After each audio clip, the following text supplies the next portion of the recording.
benevolence, and righteousness were the very principles that our ancient forefathers hoped to uphold. Their idealism and commitment to pursuing a just society was based on their feeling for man, not on religious belief. As a child develops, one hopes that her moral motivation will be based increasingly on empathy and personal standards, rather than on living up to parental rules and directives. Caring for their fellow directive without an intermediary was a human responsibility. Confucius' integrity, his words of wisdom, qualified him to be deemed the teacher of 10,000 generations. Why then do we not pay attention to our ancestors' core values, instead of wasting so much of our time traversing pathways that leaves us listless from wandering in circles?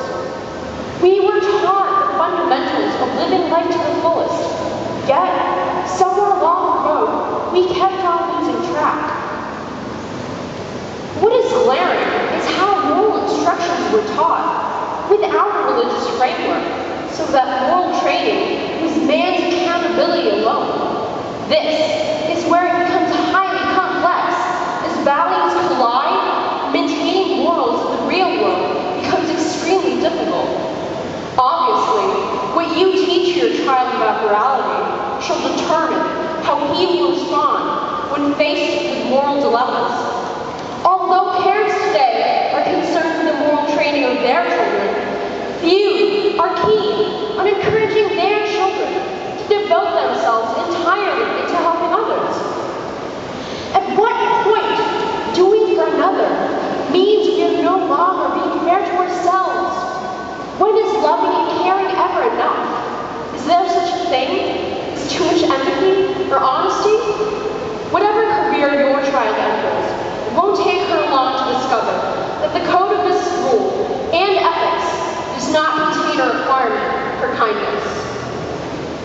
More than Asian, I am a Filipino and adhere to the basic tenets that my faith has taught me. My views on morality are reflective of the God who spoke the universe into existence, who raised Lazarus from the dead, who brought Jericho's wall down, who died for my sins, so that I may have eternal life. Not only have I been taught to know, love, and serve this God, but to entrust my life in His care. No matter how dire my circumstances, I am not afraid, because my faith is sufficient. It is the same faith that sustained John in the wilderness, the same faith that empowered Moses to lead the Israelites out of Egypt, the same faith that all Christians must embrace. So we need not hide or build walls, steal and kill, become afraid of becoming poor or of growing old, because doing good will be all that matters. When faith is strong, the benefits are huge. Joy and peace, love for others, power over Satan's attack, and the growing obedience to the will of God. As far back as I can remember, my ideals have been guided by doctrinal aspects, those that stress unquestioning obedience to church as an institution and source of personal salvation, turning from whatever I used to trust to fulfill me, and trusting only Jesus to satisfy me is a losing battle. My faith is weak. A good number of us are too preoccupied with gains our world has to offer, with nary a thought on the unjust means these gains are acquired. Without the shield of faith, our desire for worldly enticements will never cease. The flaming darts of the evil one never extinguished, as we sinfully aspire for more. Without faith, it will always be a fierce struggle to become what God never intended for us to become. Without faith, we will never find rest. In John chapter 6, verse 35, the Lord clearly says, I am the bread of life. Whoever comes to me shall not shall never thirst. So what is causing our people to be steeped in fear? Fear of not being rich enough, powerful, or popular enough, good-looking, or intelligent enough?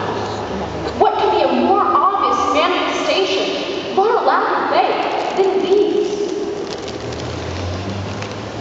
We must take courage to free ourselves from the fear that binds us.